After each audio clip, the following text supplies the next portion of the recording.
Fui demitido por denunciar meu chefe por desvio de dinheiro, agora ele está me processando. Já pensou em fazer a coisa certa e, por isso, perder tudo? Eu denunciei meu chefe por roubar da empresa, e fui demitido no dia seguinte.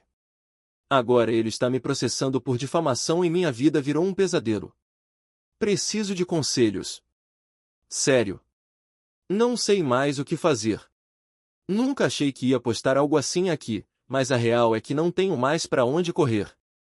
Tô num ponto da minha vida em que tudo desmoronou de uma forma tão absurda que parece piada, só que não tem graça nenhuma. Tenho 32 anos, moro em São Paulo, e até 3 meses atrás, trabalhava como coordenador financeiro em uma empresa de médio porte do setor logístico. Nada glamouroso, mas era estável, pagava bem, e eu curtia o que fazia. Tinha orgulho. Depois de anos ralando em empresas menores, finalmente estava num cargo que me dava algum controle e respeito. Até que o inferno começou. Meu chefe direto, vamos chamar de Marcos, nome fictício, mas bem próximo da realidade, era aquele típico cara de terno caro, fala mansa e jeito de quem acha que o mundo gira ao redor do próprio ego. Sempre foi meio escorregadio, sabe? Mas eu tentava manter distância. A política na empresa era clara, não se mete com quem tá no topo. Mas aí começaram os movimentos estranhos. Despesas duplicadas, pagamentos para fornecedores fantasmas, transferências para contas jurídicas que ninguém conhecia. Eu, como responsável por revisar parte disso, comecei a ficar com a pulga atrás da orelha. Cheguei a pensar que era erro do sistema. Mas não era. Comecei a investigar por conta própria, aos poucos. Só conferindo notas, fazendo umas planilhas paralelas, nada que chamasse atenção. Até que encontrei algo que gelou meu sangue, uma transferência de R$ 68 mil para uma empresa que simplesmente não existia no CNPJ. E o aprovador? Marcos. De novo. Na hora, meu estômago revirou. Tentei agir racionalmente. Imprimi tudo, arquivei os comprovantes, e fui conversar com o RH, com o coração na boca. Falei que precisava reportar algo grave, envolvia desvio de verba. A gerente de RH me ouviu, parecia preocupada. Disse que ia encaminhar para o jurídico e que manteria o meu anonimato. Eu acreditei. Que idiota! 2 dias depois, recebo um e-mail pedindo para comparecer a uma reunião de alinhamento. Chego lá, sala vazia exceto pelo próprio Marcos e o advogado da empresa. Frio, direto, como se estivesse lendo um roteiro. Seu contrato está sendo encerrado por quebra de confiança e conduta antiética. Você terá que deixar as dependências imediatamente. Eu não entendi nada. Literalmente. Pedi explicação, ele se recusou. Tentei argumentar, ele só disse: você expôs a empresa de forma irresponsável. Você sabe o que fez. Fui escoltado por um segurança até minha mesa para pegar minhas coisas. Foi humilhante. Me senti um criminoso. Nos dias seguintes, entrei em estado de choque. Liguei para a RH, ninguém atendia. Mandei e-mails para o jurídico, silêncio. Até que, uma semana depois, recebo uma intimação: o Marcos, como pessoa física, está me processando por difamação, alegando que eu inventei uma narrativa caluniosa com o intuito de prejudicar sua imagem profissional. A parte mais bizarra? O processo diz que fui demitido por ameaças internas e conduta agressiva com colegas. Eu? Que sempre fui o cara mais quieto da sala. Agora tô sem emprego, com uma dívida acumulando, porque tinha acabado de entrar num financiamento de apartamento, e sem ideia de como me defender direito. Meus amigos dizem que eu devia ir para a imprensa, expor o cara. Mas eu tô com medo. O advogado dele é daqueles tubarões com sobrenome duplo, e eu só consegui um defensor público até agora. Sinto que fiz a coisa certa, mas estou pagando um preço absurdo. Já pensei em desistir. Já chorei no banho, e olha que nem sou de chorar. Já fiquei noites acordado me perguntando se devia ter ficado quieto. Mas aí lembro que, se fosse qualquer outra pessoa no meu lugar, também poderia ter sido ferrado por esse cara. Desculpa o textão. É que, precisava tirar isso do peito. E, sinceramente, qualquer conselho seria bem-vindo agora. Vale a pena lutar? Ou aceito que o sistema é podre e tento recomeçar em outro canto? Tô perdido. Teve um momento, alguns dias depois da intimação, que eu fiquei sentado no chão da sala, encarando nada. Meu gato, o Tobias, pulou no meu colo e começou a ronronar. Não sei por quê, mas chorei igual criança. Eu só conseguia pensar, como isso foi acontecer comigo? Meus pais não sabem de tudo ainda. Contei só que fui demitido, não tive coragem de falar da denúncia, nem do processo. Eles são simples, do interior, e sei que iam sofrer mais do que ajudar. Já basta o que estou passando. Tenho evitado atender as ligações da minha mãe. O tom dela no WhatsApp é sempre o mesmo. Filho, tá tudo bem? Você tá tão quieto. A verdade é que eu tô esgotado. Cansado de olhar para essa tela e tentar escrever currículos como se estivesse tudo certo. Cansado de explicar em entrevistas que decidi sair do último emprego por questões pessoais. Cansado de ter que parecer forte. Para piorar, Marcos continua postando no LinkedIn como se fosse um exemplo de liderança. Tem foto dele com um troféu idiota de líder do trimestre, cercado de colegas sorrindo, todos fingindo que não sabem do que ele fez. Ou, pior ainda, talvez realmente não saibam. E eu aqui, sentado no meu AP, contando moedas para saber se dá para pedir um iFood ou se vai ser miojo de novo. Procurei um advogado particular. Consegui uma indicação por um amigo de infância. A consulta custou R$ 450, paguei parcelado, porque sim, estamos nesse ponto. Ele leu a intimação, ouviu minha história, e soltou um suspiro pesado antes de falar. Cara, isso é sério. Muito sério. Você tá mexendo com alguém que claramente tem poder. Mas a boa notícia é, se você tiver provas do desvio, dá para contra-atacar. Mostrei tudo o que eu tinha, prints, planilhas, transferências, até o e-mail que mandei pro RH no dia em que denunciei. Ele ficou em silêncio por um tempo, depois disse que talvez fosse possível acionar o Ministério Público. Só que o processo de difamação vinha primeiro, e isso podia complicar tudo. Você tem que decidir se quer ir até o fim, mesmo que isso custe caro. Porque vai ser lento, doloroso e talvez solitário, ele me disse, com aquele jeito seco de advogado experiente. Mas se o que você diz for verdade, vale a pena lutar. Saí de lá com uma mistura de raiva e medo. E mais dívida. Comecei a considerar a ideia de ir para a imprensa. Uma jornalista investigativa me respondeu no Twitter, depois que vi uma thread sobre corrupção corporativa. Falei por DM com ela, contei um pouco, e ela se mostrou interessada. Mas aí bateu o pânico. E se isso piora tudo? E se ele processa por mais coisa ainda? Eu não sou um herói de filme. Sou só um cara que queria fazer o certo. Enquanto isso, meus dias viraram uma rotina de ansiedade. Acordo cedo porque não consigo dormir. Fico revisando o processo, tentando encontrar brechas. Às vezes dou uma volta no quarteirão só para lembrar que o mundo existe lá fora. Já tive ataque de pânico no meio da farmácia, só por ouvir uma notificação do celular achando que era do tribunal. E mesmo assim, tem uma parte de mim que não consegue aceitar deixar barato. Porque se ele fez isso comigo, ele vai fazer com outros. Porque eu vi os relatórios. Eu sei o que ele está escondendo. E, por mais que eu esteja afundando agora, ainda tenho meu nome limpo. E talvez isso valha alguma coisa. É engraçado. A vida que eu tinha antes parecia chata. Trabalho, casa, academia. Final de semana com os amigos, cervejinha no bar. Agora daria tudo para ter aquele tédio de volta. Mas acho que é assim que a gente aprende o valor das coisas, perdendo. Enfim, tô aqui, escrevendo isso com a tela tremendo porque minha mão não para de suar. O próximo passo é responder oficialmente ao processo. E decidir se vou ou não entrar com uma denúncia formal contra ele no MP. Tô com medo. Mas também tô com raiva. E essa raiva, por enquanto, tá me mantendo de pé.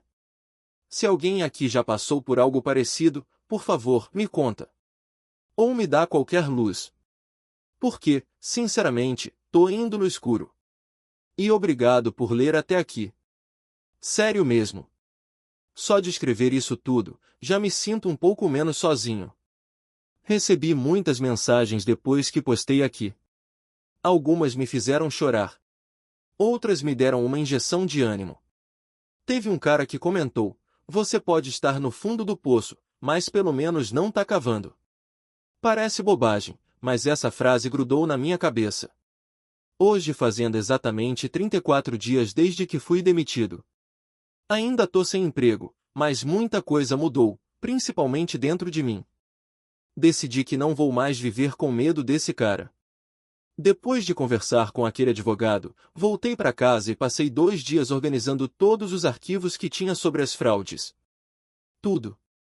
Separei pastas, organizei por datas, refiz as planilhas cruzando dados. A cada documento que eu revisava, minha indignação crescia. Não era só uma transferência ou outra, era um esquema montado. Tinha padrão. Tinha lógica. Tinha gente conivente. Foi aí que percebi, não era só contra Marcos. Era contra todo um sistema de omissão dentro da empresa. Liguei para a jornalista. A mesma que tinha respondido minha DM. Ela me atendeu com voz calma, profissional. Marcamos de nos encontrar num café discreto, perto do metrô. Levei um pendrive, mas levei também minhas dúvidas, meus medos, meu coração batendo tão forte que dava para ouvir. Ela me ouviu por quase 2 horas. Fez perguntas detalhadas, anotou tudo. No fim, disse algo que mexeu comigo. Se isso tudo for confirmado, não é só uma matéria. É uma investigação de impacto. Mas precisa de respaldo legal. Você está disposto a expor seu nome? Fiquei em silêncio por alguns segundos. Depois disse que sim. Não com certeza. Mas com coragem, que, às vezes, é quase a mesma coisa. Na semana seguinte, ela começou a apurar por conta própria. Descobriu que a tal empresa, fantasma, também apareceu em contratos de outra firma onde Marcos trabalhou antes. Começou a traçar uma linha do tempo. E me prometeu que, se fosse publicar, só faria com toda a proteção possível. Enquanto isso, meu advogado entrou com uma contestação no processo de difamação. Apresentou parte das provas como defesa, alegando que a denúncia foi legítima e fundamentada. A resposta foi imediata. Os advogados de Marcos tentaram colocar sigilo no processo. Parecia desespero. A melhor parte, ou a mais irônica, a gerente de RH que me prometeu anonimato foi demitida essa semana. Ela mesma me mandou uma mensagem no LinkedIn, pedindo desculpas. Disse que tentou segurar a bomba, mas foi cortada quando insistiu em investigar. Ela confirmou que Marcos tinha relação direta com os diretores financeiros, e que esse tipo de coisa não era novidade por lá. Comecei a juntar aliados, mesmo sem querer. Um ex-colega do setor de compras me chamou no Zap e disse que leu a thread da jornalista. Sim, ela já começou a publicar alguns dados sem citar nomes. Ele disse que também desconfiava de algumas coisas, mas nunca teve coragem de falar. Agora ele quer ajudar. Cara, eu não sou militante. Não sou ativista. Sou só um cara que fazia planilhas e curtia silêncio. Mas agora tô no meio de um furacão e não consigo mais sair. E a real é que não quero sair. Porque, mesmo com todo medo, essa sensação de lutar por algo que importa é nova para mim. É como se tudo aquilo que eu achava que me definia, o emprego, o salário, o cargo, tivesse perdido valor. Agora o que me define é o que eu escolho fazer com essa merda toda. Não vou mentir, tem dias que ainda acordo com nó na garganta. Tem dias em que vejo um e-mail novo e meu coração dispara. Mas, ao mesmo tempo, sinto que comecei a recuperar algo que tinha perdido há anos, minha dignidade. Meu senso de justiça. Minha voz. A jornalista disse que a matéria sai em 2 semanas, dependendo do que mais conseguir levantar. E o meu processo ainda tá rolando, mas agora com provas anexadas, a chance de cair por terra é real. Talvez eu ainda perca. Talvez ele continue tentando me esmagar. Mas eu não vou mais me esconder. E se você tá lendo isso e já passou por algo parecido, sendo calado, ameaçado, punido por fazer a coisa certa, saiba que você não tá sozinho. Mesmo quando tudo parece perdido. A luta tá só começando. E eu tô dentro. A matéria saiu. Saiu numa quarta-feira, logo cedo, e eu lembro exatamente do momento que abri o site. Tava deitado no sofá, com um café frio na mão e zero expectativa. Mas lá estava, esquema milionário de fraude em empresa de logística revelado por ex-funcionário. A jornalista foi genial. Não usou meu nome, mas deixou claro que as denúncias partiram de um funcionário do setor financeiro, recentemente desligado. Mostrou documentos, cruzou dados, entrevistou duas fontes anônimas da empresa, eu sei quem são, uma delas é o cara do setor de compras. E, no meio da matéria, um trecho derrubou meu queixo. Fontes afirmam que houve tentativa de silenciamento interno após denúncias formais, com retaliação direta ao denunciante, configurando possível assédio institucional e obstrução de justiça. Cara, aquilo me deu um nó no peito. Por um instante, senti que estava sendo ouvido. Que tudo aquilo, o medo, a raiva, o silêncio, não tinha sido em vão. Na mesma manhã, meu celular explodiu. Primeiro foram mensagens de ex-colegas. Gente que nunca tinha me dado bom dia na Copa da firma agora estava me mandando, caraca, era você, né? E sabia que tinha alguma coisa estranha. Depois vieram os jornalistas. 3 e-mails pedindo entrevista. Um deles queria gravar um podcast. E aí veio o melhor. O advogado de Marcos entrou com um pedido de reconsideração de urgência no processo de difamação, tentando que a juíza proibisse que a imprensa citasse qualquer coisa relacionada ao nome dele. Mas era tarde demais. O nome dele já estava em grupos de WhatsApp, em postagens no LinkedIn, em comentários discretos no Twitter. Um amigo meu que trabalha com compliance em outra empresa grande me mandou uma print. Marcos tinha deletado todas as redes sociais. A ironia é que eu não queria vingança. Só queria justiça. Mas parece que, quando você cutuca o sistema com coragem, ele responde com medo. E isso, de algum jeito estranho, é reconfortante. Ainda assim, nada disso apagou o fato de que eu continuo desempregado. A diferença é que agora, recebi 2 mensagens de recrutadores. Um deles disse que leu a matéria e me achou um perfil com integridade. Olha que reviravolta, me demitiram por tentar fazer a coisa certa, e agora tem gente me valorizando por isso. Também recebi uma notificação oficial. O processo de difamação foi suspenso temporariamente enquanto a justiça avalia as novas provas e a repercussão da denúncia na mídia. Meu advogado tá mais animado do que eu já vi desde que começamos. Ele me disse: agora não é mais só a sua palavra. É um escândalo público. E isso muda tudo. Mesmo assim, sigo com cautela. Ainda durmo mal. Ainda tenho pesadelos em que tô de novo naquela sala, ouvindo Marcos me chamar de antiético. Mas, agora, quando acordo suando frio, também tenho outra sensação, a de que eu virei a página. Tem algo de libertador em perder tudo. Sério. Quando você não tem mais o que esconder, quando não precisa mais fingir que tá tudo bem num emprego que sufoca, quando todo mundo já sabe da merda, você fica leve. Você começa, de verdade, a viver do zero. E isso assusta, mas também dá esperança. Tô começando a planejar uma vida nova. Não sei se vai ser em São Paulo. Talvez eu me mude pro interior. Talvez comece algo próprio. Mas pela primeira vez, eu tô pensando em mim, e não no que o mundo espera que eu seja. E quer saber de uma coisa? Se eu pudesse voltar no tempo, eu faria tudo de novo. Mesmo sabendo que ia doer. Porque agora eu sei quem eu sou. E isso não tem processo que apague. Atualização 1.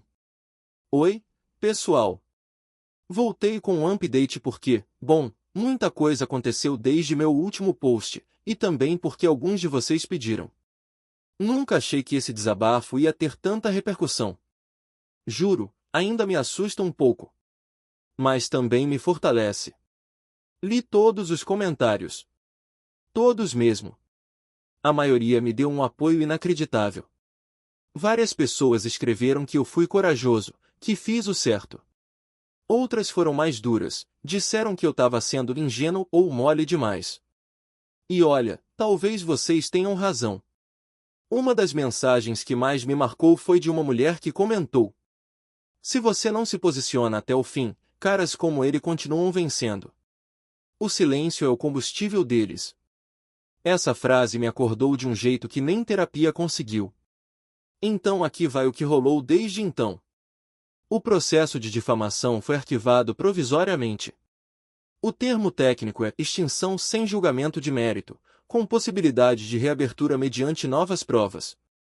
Mas meu advogado traduziu assim: eles recuaram porque perceberam que a água tá batendo no pescoço. E tem mais, a jornalista publicou a segunda parte da matéria. Nela, além dos documentos que eu forneci, ela conseguiu depoimentos anônimos de duas pessoas que trabalhavam diretamente com o Marcos em outra empresa, em 2019. Ambas descreveram o mesmo padrão de comportamento: contratos duvidosos, movimentações financeiras estranhas, e até ameaças veladas quando alguém começava a perguntar demais. Depois disso, o silêncio virou barulho. Barulho real. O MP de São Paulo abriu uma investigação preliminar. Eu fui chamado para dar depoimento. Ainda não é um inquérito formal, mas é o primeiro passo. O advogado do Marcos tentou emitir uma nota pública dizendo que tudo não passa de tentativa de manchar sua reputação por um ex-funcionário insatisfeito. Mas ninguém comprou. O estrago já está feito. Teve até uma postagem de uma influencer de carreira no LinkedIn, sem me citar, claro, falando sobre a importância de se ouvir denúncias internas e proteger quem fala a verdade. Curioso como agora todo mundo quer se posicionar, né? Enquanto isso, recebi uma proposta de emprego. Sim. Uma vaga real. Em outra empresa, do setor financeiro, mas com uma cultura que parece, até agora, muito mais humana. O gestor que me entrevistou foi direto. Eu li sua história. Achei admirável. A gente precisa de gente assim aqui. Demorei 2 dias para aceitar. Parte de mim ainda estava com medo. Mas outra parte, talvez a parte mais viva em mim agora, estava gritando: vai, cara. Vai sem medo. Aceitei. Começo semana que vem. Tô ansioso, claro. Mas também empolgado. Pela primeira vez em meses, sinto que tô entrando num ambiente onde não vou precisar me calar para sobreviver. Ah, e uma última coisa. Recebi uma mensagem anônima pelo Instagram, sim, descobri que alguém tinha vazado meu nome. Era de um funcionário atual da empresa antiga. O texto era simples. Obrigado por ter feito o que ninguém teve coragem. Você não tá sozinho. Li aquilo umas 10 vezes. Chorei de novo. Mas dessa vez, não foi de desespero. Foi alívio. Enfim, obrigado a cada um que comentou, curtiu, mandou o DM, ou só leu em silêncio. Vocês ajudaram mais do que imaginam. Prometo voltar com mais atualizações quando tiver novidades. Mas por enquanto, é isso, não venci ainda, mas não tô mais apanhando calado. E isso, por si só, já é uma pequena vitória. Atualização 2. E aí, galera? Tô de volta com mais um update, e olha, esse é pesado. Para quem não acompanhou desde o início, fui demitido depois de denunciar meu chefe por desvio de dinheiro, ele me processou por difamação, e agora tudo virou uma bola de neve. A matéria saiu, o processo foi suspenso, eu arrumei outro emprego, e achei que, enfim, as coisas estavam entrando nos eixos. Achei errado. Semana passada, fui chamado para prestar novo depoimento, dessa vez no Ministério Público. Achei que seria tranquilo, só confirmação de dados, revisão de provas, aquelas formalidades. Mas o promotor que me atendeu foi direto ao ponto. Temos indícios de que o Marcos não agiu sozinho. E precisamos saber até onde você está disposto a ir.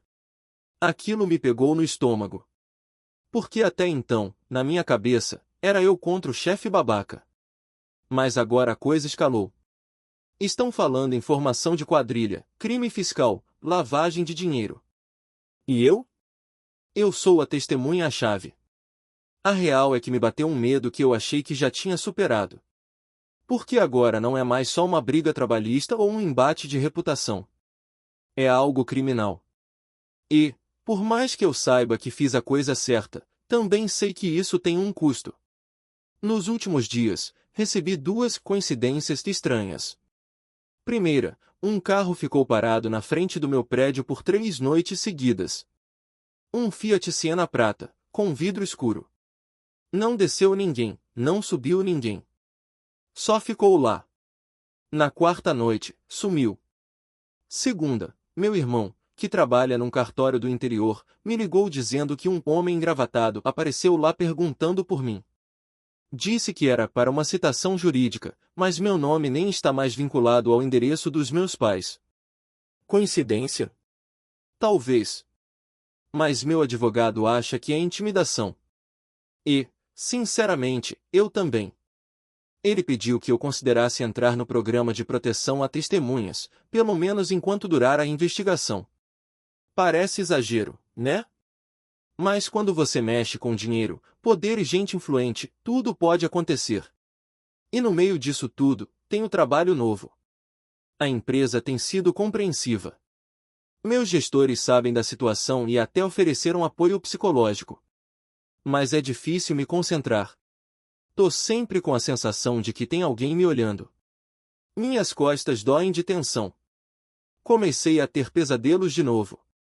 Não com o Marcos, mas com corredores vazios, salas escuras, vozes gritando meu nome.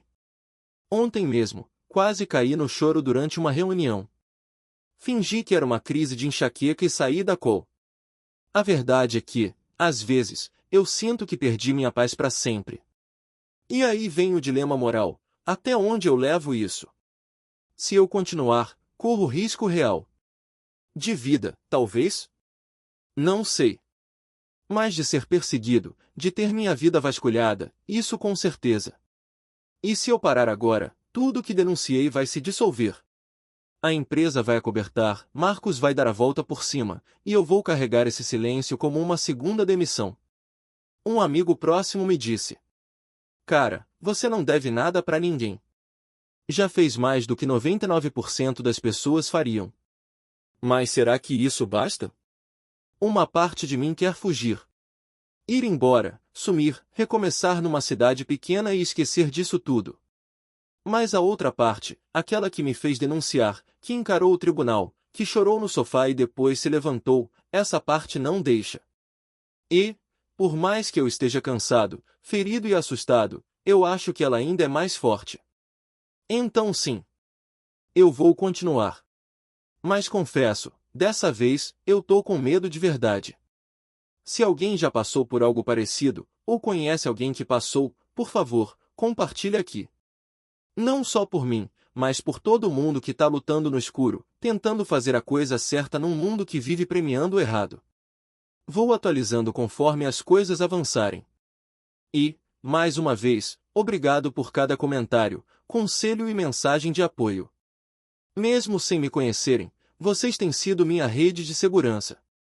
Tô me segurando nela com todas as forças. Atualização 3. Galera, eu nem sei por onde começar esse update. Se você tá chegando agora, talvez valha a pena voltar lá no começo. Mas se já tá acompanhando desde o início, segura firme. Porque o que aconteceu nos últimos dias parece coisa de série policial. Na quarta-feira passada, recebi uma ligação do meu advogado às 7 horas da manhã. Preciso que você venha para cá agora. A Polícia Federal acabou de executar um mandado de busca e apreensão na sede da antiga empresa. E mais, o Marcos foi preso. Sim. Preso. A investigação do Ministério Público evoluiu rápido depois que outras testemunhas decidiram colaborar, inclusive aquela gerente de RH que foi demitida. Ela entregou e-mails internos, prints de conversas e até gravações escondidas. E tudo bateu com as planilhas que eu tinha entregado lá atrás. O Marco estava desviando verba de contratos com transportadoras fantasmas e lavando dinheiro em nome de terceiros, usando a própria irmã como laranja. Coisa de mais de 18 milhões de reais ao longo de 5 anos. Uma rede tão bem montada que só começou a ruir porque, bem, eu não soube calar a boca. Quando ouvi a palavra preso, confesso, chorei. Chorei muito. Mas não foi de alegria. Foi de alívio. Foram meses de tensão, pesadelos, medo de sair na rua, receio de abrir a caixa de e-mail. Eu tinha dúvidas se estava ficando paranoico. Teve dia que me perguntei se tudo isso valia a pena. Teve noite que me convenci que tinha ferrado minha vida à toa. E agora, ver que a justiça se moveu, que ele está atrás das grades, que outras vítimas encontraram força para falar, tudo isso me mostrou que sim, valeu. Valeu cada segundo. Mas como tudo nessa história, teve um porém. No mesmo dia da prisão, recebi outra ligação. Dessa vez, do setor de RH do meu trabalho atual. Fulano, precisamos conversar. A imprensa descobriu seu nome. Saiu numa matéria nova, e infelizmente estão ligando seu nome ao escândalo diretamente.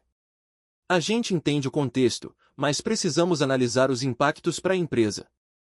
Foi como levar um soco no estômago. Sim, eu fui a testemunha-chave. Mas agora meu nome estava circulando em portais, sendo citado em podcasts, aparecendo como o funcionário que expôs um dos maiores esquemas de fraude corporativa dos últimos anos. A empresa não me demitiu, mas me afastou temporariamente.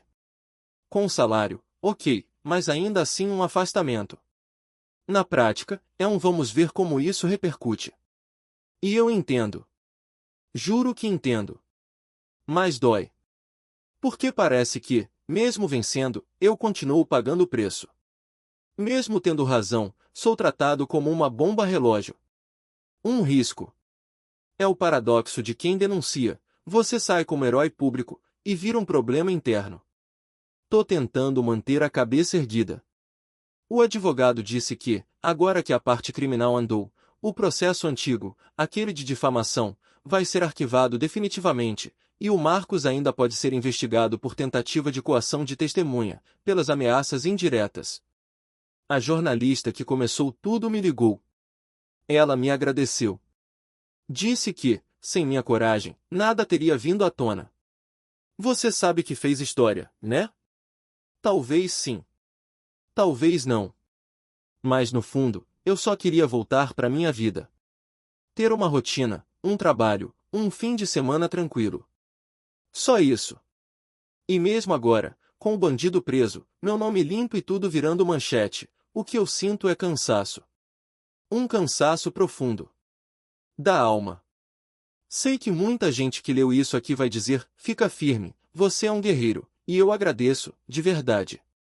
Mas eu precisava ser honesto, lutar pelo certo cansa. E ninguém te prepara para a solidão que vem depois da luta. Mas, mesmo assim, não me arrependo. Porque se tem uma coisa que aprendi nessa jornada inteira, é que o silêncio é confortável, mas corrosivo. Ele te come por dentro, até você virar uma sombra de si mesmo. E hoje, mesmo cansado, mesmo afastado, mesmo com as olheiras que parecem tatuagem, eu ainda me olho no espelho e penso, você não fugiu.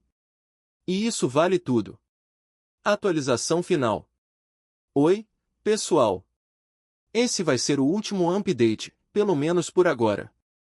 Eu prometi que voltaria para compartilhar os próximos passos, e embora eu saiba que o capítulo de denúncias e justiça não acabou completamente, sinto que finalmente chegou o momento de encerrar essa parte da minha história aqui, com vocês.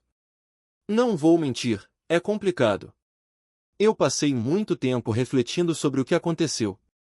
A prisão do Marcos, o processo, os dias em que eu me senti perdido, as noites em claro, os momentos de pura frustração, as ameaças e o medo de perder tudo, tudo isso ainda ecoa em mim. Mas, ao mesmo tempo, uma sensação de liberdade também veio com tudo isso. Não a liberdade de fazer o que eu quero, sem mais consequências, mas a liberdade de, finalmente, viver com a verdade em cima da mesa. E essa verdade, por mais dolorosa e difícil de engolir, me transformou. Eu fui o tipo de pessoa que passou anos escondendo sentimentos, engolindo coisas que não me faziam bem, acreditando que era o normal ou que era o preço que eu tinha que pagar por ser bem-sucedido no trabalho. E olha, não era. Não é. Esse tipo de silêncio custa caro. Não custa só o seu tempo ou energia, custa a sua alma. Hoje, 2 meses depois da prisão do Marcos, eu ainda me pego refletindo sobre tudo o que aconteceu. Tô numa fase de aceitação, mas também de reconstrução. Primeiro, o trabalho. O afastamento temporário virou uma licença indefinida. Quando fui chamado para uma reunião com a diretoria da empresa, parecia que o mundo estava prestes a desabar sobre mim. Eu sabia o que estava em jogo, o quão instável era a situação. Mas, para minha surpresa, eles foram extremamente compreensivos. Me ofereceram apoio emocional, disseram que o escândalo não refletia na minha competência profissional, mas que, para o bem de todos, seria melhor uma pausa, sem uma demissão formal, sem grandes alardes, sem um adeus. Eu aceitei essa pausa com um misto de gratidão e frustração. Grato por não ser jogado no fogo, mas frustrado por ver que meu nome ainda estava vinculado a algo que me deixava com o estômago embrulhado. Ainda não sei o que quero fazer da vida, mas uma coisa é certa, não quero mais correr atrás de validação de ninguém. O processo de difamação foi finalmente encerrado. O juiz emitiu uma decisão que desconsiderou as acusações do Marcos, e de alguma forma, isso me deu uma sensação de justiça real. Ele não ganhou. Ele não vai sair por aí dizendo que me destruiu. Ao contrário, agora o nome dele está circulando como o cara que foi preso por fraude, enquanto o meu, mesmo envolvido no escândalo, se desvinculou de toda aquela sujeira. Isso, no fim, me fez entender algo importante: a vitória não é só sobre o inimigo. Às vezes, a maior vitória é simplesmente não deixar que o medo, o trauma ou a vergonha definam quem você é. E quanto ao Marcos? Ele foi preso por mais tempo do que eu imaginava. A coisa toda é mais séria do que eu pensava. A investigação está se expandindo, e agora ele enfrenta acusações não só de fraude, mas também de lavagem de dinheiro, evasão fiscal e até formação de quadrilha. Algumas das pessoas que estavam com ele, provavelmente por medo, começaram a colaborar. Eu soube que algumas dessas pessoas, antes de caírem na investigação, tentaram me contatar. Dizem que estão arrependidas. Isso só me dá mais raiva, sinceramente. Porque, enquanto ele estava fazendo dinheiro sujo, as pessoas ao redor estavam apenas assistindo. Quanto a mim, bem, eu aprendi a respirar mais fundo. Minha saúde mental, que ficou abalada por tanto tempo, está se estabilizando. Não sou 100% feliz ou completo agora, não acho que alguém que passa por algo tão desgastante possa se sentir assim tão rápido. Mas, definitivamente, estou em paz. E isso tem sido um grande passo. Quero dizer algo para todo mundo que me apoiou. Eu não estaria aqui hoje sem os conselhos, o carinho e as palavras que vocês me deram. Alguns de vocês disseram que eu fui corajoso. Outros disseram que eu deveria ter feito mais. Mas, no fim, eu aprendi que a coragem não é sobre fazer tudo certo o tempo todo. É sobre seguir em frente, mesmo quando a gente tem medo de ser esmagado pelo peso da situação. E eu, sinceramente, não sabia o quanto era forte até ser forçado a ser. Então, pessoal, se você está numa situação parecida, ou se está sentindo que o mundo está desabando sobre você, minha dica é: não fique calado. O preço da honestidade é alto, mas a alternativa de viver uma mentira, de engolir cada injustiça e aceitar que o silêncio vai te proteger, é muito mais caro. A vida vai te testar. E, se você escolher agir, escolher ser honesto, seja com você mesmo ou com os outros, vai encontrar aliados. Vai encontrar sua verdade, e ela vai te dar uma força que você nunca imaginou que tinha. Por fim, não sei qual será o próximo passo. Não sei se vou voltar para o mercado de trabalho, se vou empreender ou, quem sabe, seguir um novo caminho. O que eu sei é que eu escolho meu futuro agora. E, mesmo quando o mundo parecer insuportável, mesmo quando você se sentir como se tivesse perdido tudo, ainda há uma chance de recomeçar. E acreditem, quando você começa a viver sua verdade, a sensação de liberdade não tem preço. Até logo, pessoal. E, mais uma vez, obrigado a todos.